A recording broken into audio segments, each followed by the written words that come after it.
Aujourd'hui, à la zob, comme ils disent. À la zob. À la zob.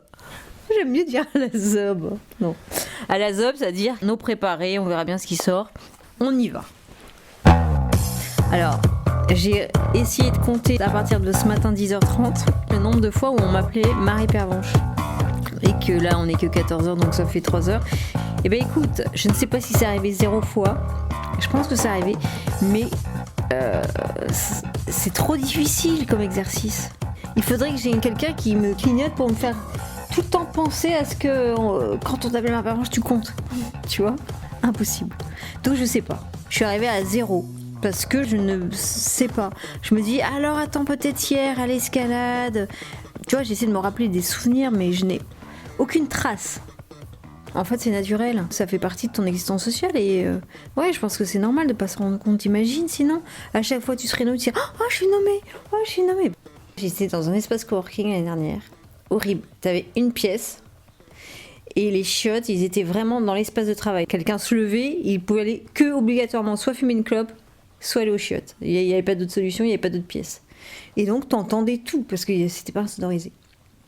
Et là, tu vas au moins 3 fois par jour. Et là, c'est vraiment l'angoisse. Oui, c'est ça. Faut que je résume. Non, mais là, j'ai un rire qui est dans les aigus. Mais là, tu vois, je me dis, oh là là, j'ai rigolé.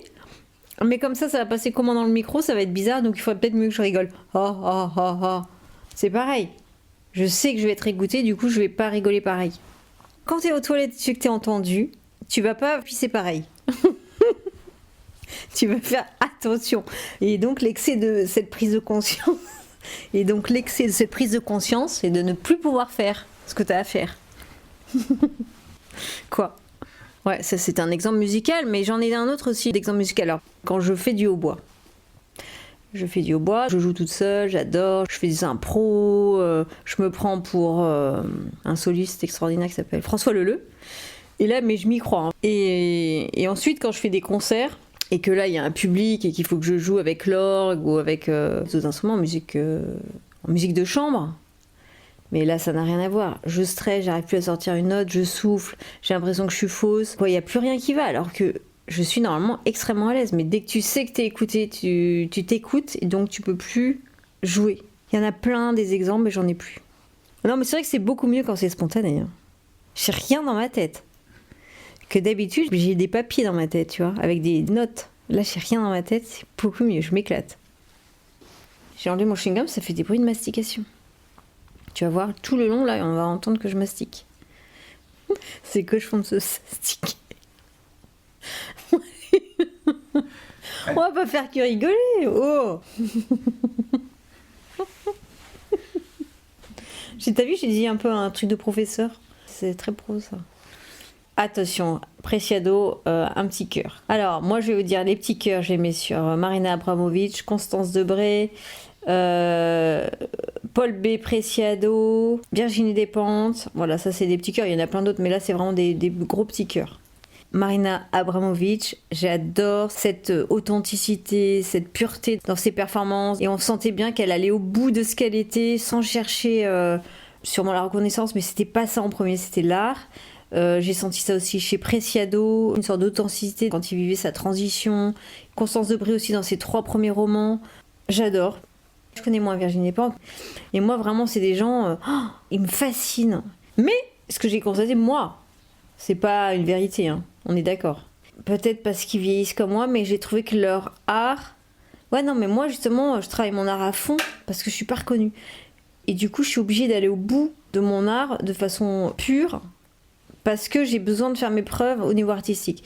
Et en fait, j'ai juste une question, c'est que j'ai l'impression que quand t'es validé par la société au niveau artistique, bah on fait, je veux pas dire de la merde, mais quelque chose de moins bonne qualité, je dirais déjà vu ou moins travaillé, pas pur, pas artistique.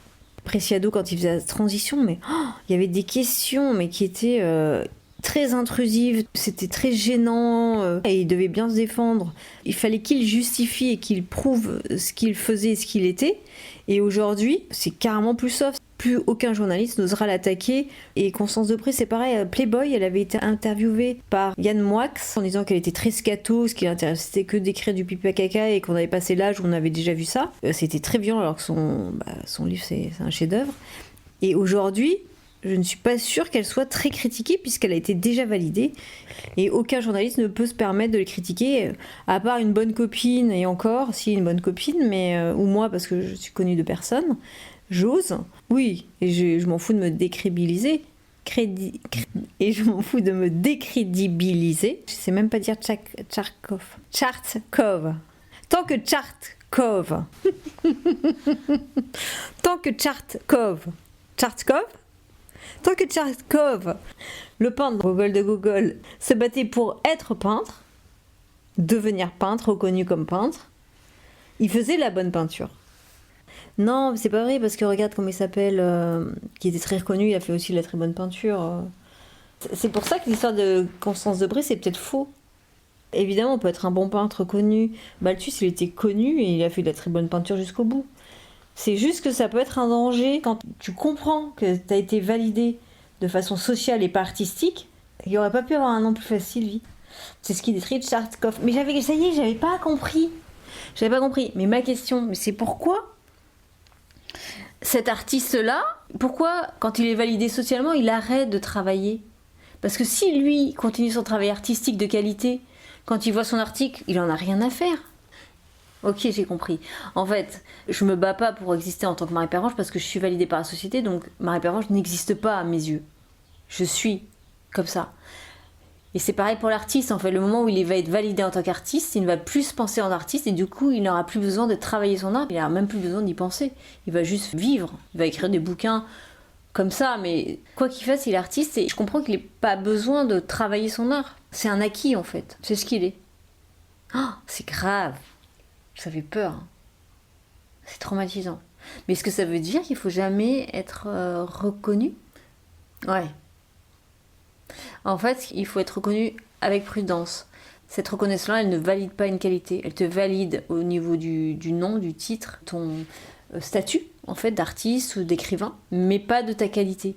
Il y a des médecins qui sont très mauvais, ils ont la même blouse blanche que les très bons. Tu peux être médiocre et c'est pas grave. Personne t'oblige à être un bon médecin, en fait. T'as juste la blouse et le diplôme. Et c'est la même chose. En tant qu'artiste, mauvais ou bon, ça ne changera rien pour la société. Il faut continuer à travailler comme si t'avais pas été validé, en fait. Tu peux rencontrer par hasard ton moi socialement constitué, et là, ça fait mal. Ça fait boum. Et le problème de ne pas avoir travaillé ton art à un moment donné, c'est que c'est impossible, à mon avis, à faire marche en arrière. Cette exigence artistique, si tu la lâches, je pense que tu n'arriveras pas à la retrouver. Et je comprends qu'on soit tenté de lâcher ça pour un petit confort. Ah non, mais quand même, je vais dire quand même. Hein. Ouais, je pousse mon cri parce que là, mon ingénieur de son, elle m'a dit non, c'est bon, on tient bon, on va pas changer de pile, il faut être écolo. Sauf que ça a coupé et sans que je me rende compte, je continue à pleurer. Et là, je sais pas ce que j'ai dit. Ok, est-ce qu'on peut essayer de retrouver ce qu'on a dit qui était hyper intéressant sur la misère des artistes ? En fait, ce que je me souviens, c'est qu'on dit « Ah, les pauvres artistes sont dans les misères, c'est horrible ». Et en fait, c'est pas ça qui est horrible. Tu peux faire de l'art malgré la misère, je veux dire, tu trouveras toujours des choses pour créer. Ce qui rend fou chez l'artiste, c'est d'avoir arrêté son art. Tu as fait de l'art commercial ou de l'art pour plaire. C'est ça qui est dangereux pour les artistes. Ça peut nous rendre fous. Ça nous rend fous. Le jour où on s'en rend compte. Donc il faut faire attention les artistes. Toujours son art. Ouais, la fin des piles, c'est une belle fin finalement. En fait, t'as eu raison de pas changer de pile. Ça nous fait arrêter là où il faut. Sinon, ça aurait été peut-être un peu... Je sais pas. Non, c'est bien là. Faut laisser faire les choses. Hein. Le temps de la pile, c'est pile. Et j'espère que ça vous a plu. Un bisou. D'ailleurs, même si ça vous a pas plu, je m'en fous. Parce que je suis une artiste. Je fais mes podcasts quand même.